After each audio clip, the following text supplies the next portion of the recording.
You're listening to Spouting Off with Karen Cataline.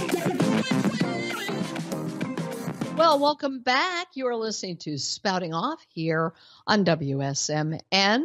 While we're waiting for our next guest, we have our guest on hold.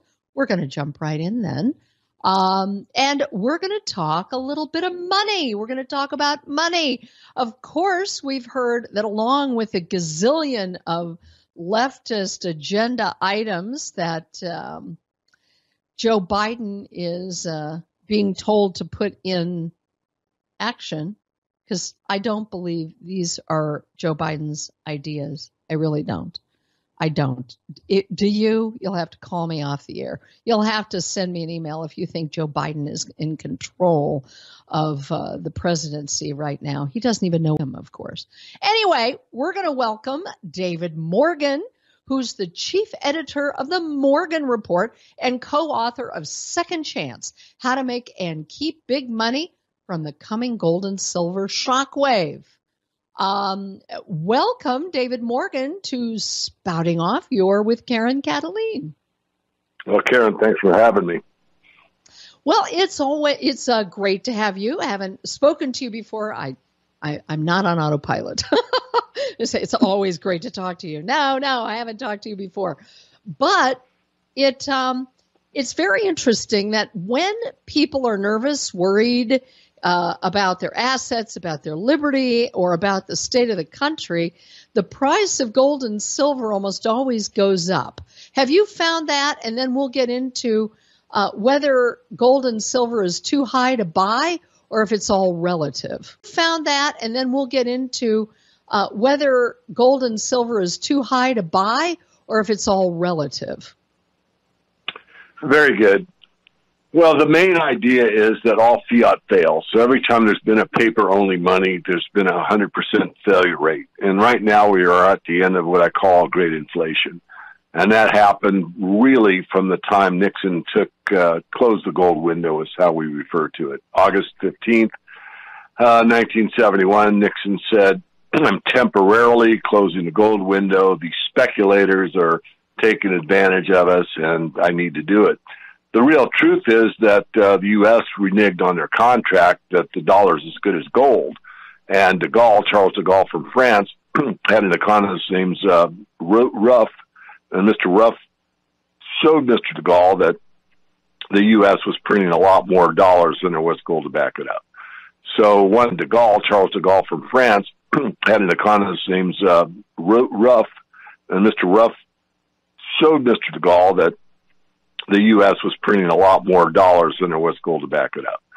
So once the ships came to the harbor and said, here's your paper, give us the gold, Nixon really had a little choice, but admitted basically to the world, people that were awake and aware of how the monetary system really works, that we had basically overprinted to fund the Vietnam War and other things, the guns and butter situation. So the idea is that it isn't gold is going up and silver is going up. It's the dollar's going down. The 1913 dollar was worth 100 pennies in 1913. Today it's worth 2.5 pennies. So if the stability of the financial system is there. Let me stop you there because I want our audience, for those who are not, as tapped in to this subject as you are. Worth 2.5 pennies. So if the stability of the financial system is there. Let me stop you there because I want our audience, for those who are not, as tapped in to this subject as you are, explain what fiat currency is. Sure. And thank you, Karen. I do get on a roll. So fiat just means by edict. It means that I command that such and such. So it's from an authority figure, and it's referred to in the currency world that I edict that this piece of paper has value because I say it does. Because I say so. And it's backed up by, the gun, basically. I mean, there's been court cases that actually went in and said, well, wait a minute, the Constitution says only gold and silver for payments and debts in the states. Am I making a fraud here when I pay my property taxes in this script that was produced by a European banking consortium? What's called legal tender It's by edict. We pass a law that says you have to use it, and it's acceptable when we say it's acceptable. So the long story, shorter, is it's always failed, and it's failing now. Yeah. It sounds suspiciously like the mask is necessary and it works because we said so. And Karen, if you have the power of government to back that up, or if people believe you do, then suddenly fantasy becomes reality unless people stand up and say, nuh-uh. So exactly right. I don't know what the price of gold is right now, but you'd have to pay something like $1,800 for 1 ounce of gold. Isn't that right? And what do people do if they want to back up their finances? It's just been voted by the public at large, meaning the global population, over centuries that's the most coveted, reliable, accepted monetary unit. And really what I advocate is a hedge position. You don't have to go all in. You don't have to put yourself on a gold standard, none of that. What you really need is to understand how the system works. We're destined for failure, and hedge. Hedge just means a small position to take care of things. It's like an insurance policy. So if you have 10% in gold and you can't afford it, then silver is your next best bet. Really silver is very undervalued, they say. But when you say position, David Morgan, you're not suggesting stocks that are gold. You're actually talking about physical gold that you own in your possession, right?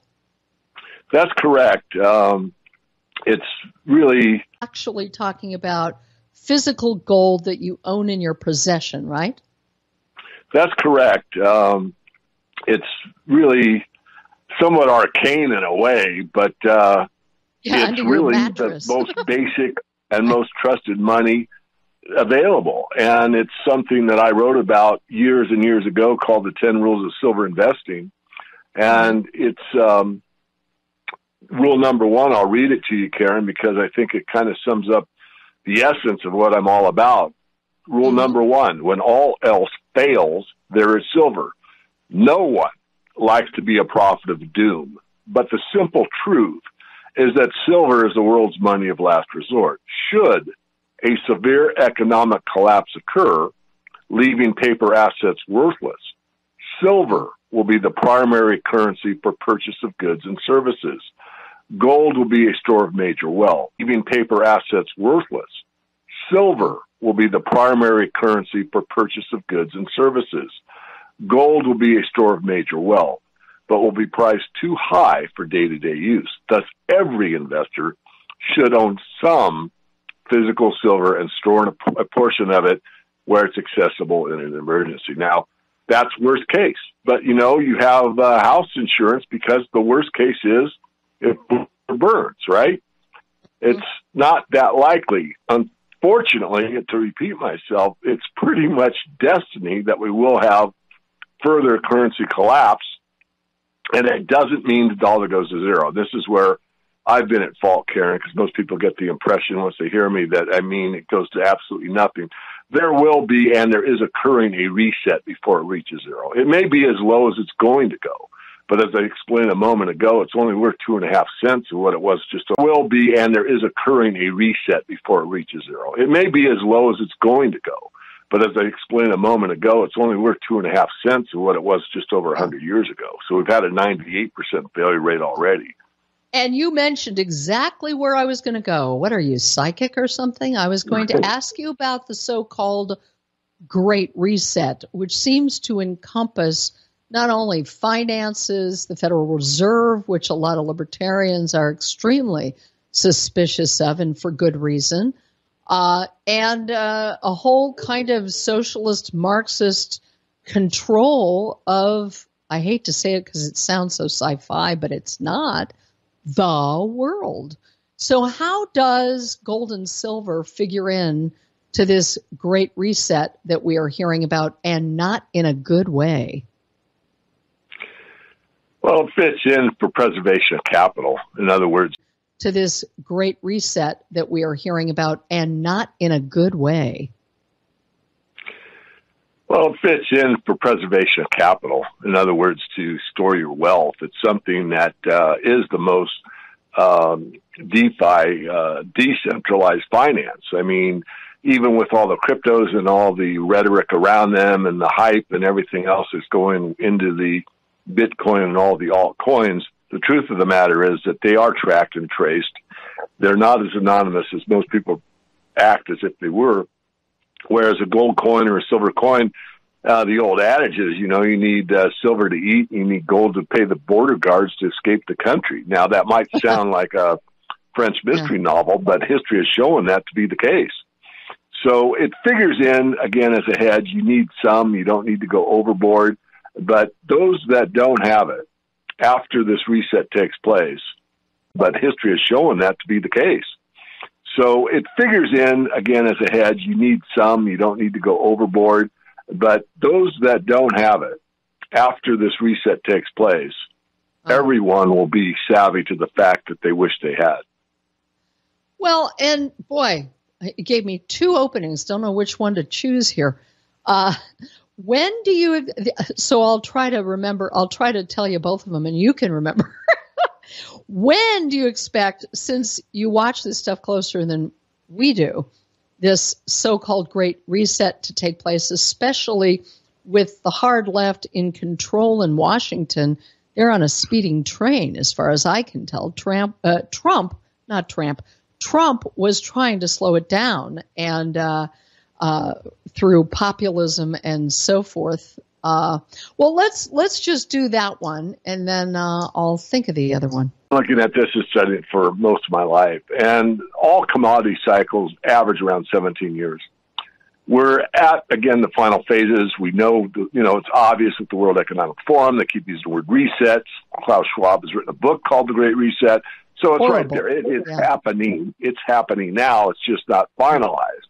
So they want to move everybody into a centralized digital currency, unbacked by anything, where they have complete control to see every transaction, so you are traced, tracked, and taxed on everything you do. That's their goal. Will it be achieved or not remains to be determined. I think we're 3 years away at the most. I think it's happening now. I think that can be proven.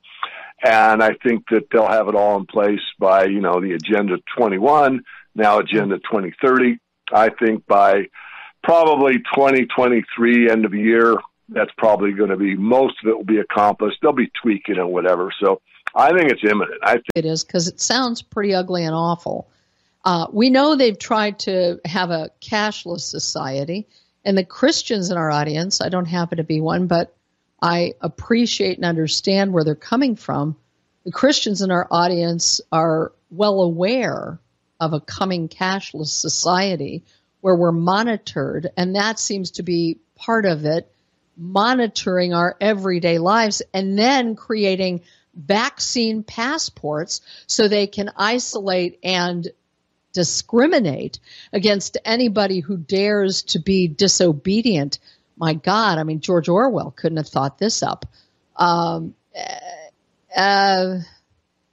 don't know. Comment on that. What does it look like for those of us who've had the luxury of liberty in this country, and they just don't understand how dangerous and devastating this could and may well be? Yes, what does it look like for those of us who've had the luxury of liberty in this country, and they just don't understand how dangerous and devastating this could and may well be? Certainly. First is the ability of the mainstream press, let's say the elites, to control the press, are experts at propaganda. They will make it sound as if the greatest thing that ever happened for humanity is to reset the financial system. It's going to be more fair. It's going to be more equal. There won't be the wealth disparity. More fair. And they will sell more fair for things everyone. so hard. 2 for me, 1 for you. 2 for me, 1 for you. Yeah. So you're going to have, as it said, and you're probably well aware of it, Karen, you'll own nothing and you'll be happy. Well, if you own nothing, then who owns it all? And I'll tell you who owns it all. It's the bank. So you're going to have, as it said, and you're probably well aware of it, Karen, you'll own nothing and you'll be happy. Well, if you own nothing, then who owns it all? And I'll tell you who owns it all. It's the banksters.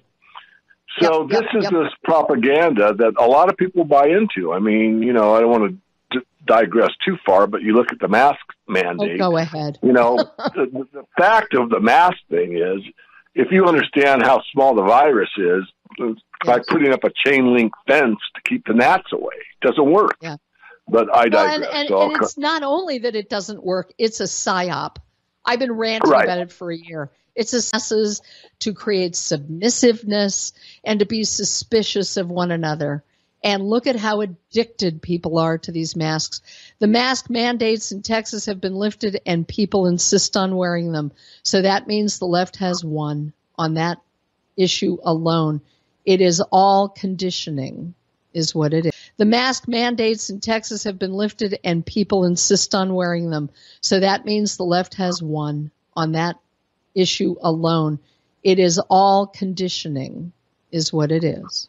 Sorry, I just had to say that. No, I'm glad we went that route because that's it. It's, I'm going to digress further, but I'm in a movie called The Four Horsemen film. If you're interested, you go to my website, themorganreport.com, go to the About tab, and then the About tab. The Four Horsemen? The Four Horsemen film, yeah. Is this like the Four Horsemen of the Apocalypse? It's a takeoff on that. It's about where we are financially, mostly, and how the propaganda machine works, how the banking system works, and what we can do about it. And this is, the crux of the issue of my work, and this is showing, and in that movie, I'm getting back to the point, and the point is that one of the leading people in that film is the editor or second editor for Financial Times, pretty lofty position. And she says, and I quote, "It's not so much about the money, it's about the cognitive map," which is a English way of saying it's mind control. It's what you get people to believe. And I'm glad we digressed on the mask thing because that's what it's all about. That's what I started to answer. But I got to wrap it up. This has gone so quickly. We did a great tease of your film because I wanted to see what we could do about it. But I guess people are going to have to look at that film and read your stuff. How do they do that? Well, the best thing is just go to the main site. It's themorganreport.com, all one word. There's an opt-in for the free newsletter. Just put in a first name and an email that's valid. It's double opt-in means you have to validate. I'm real. I'm not a bot. And then you'll get my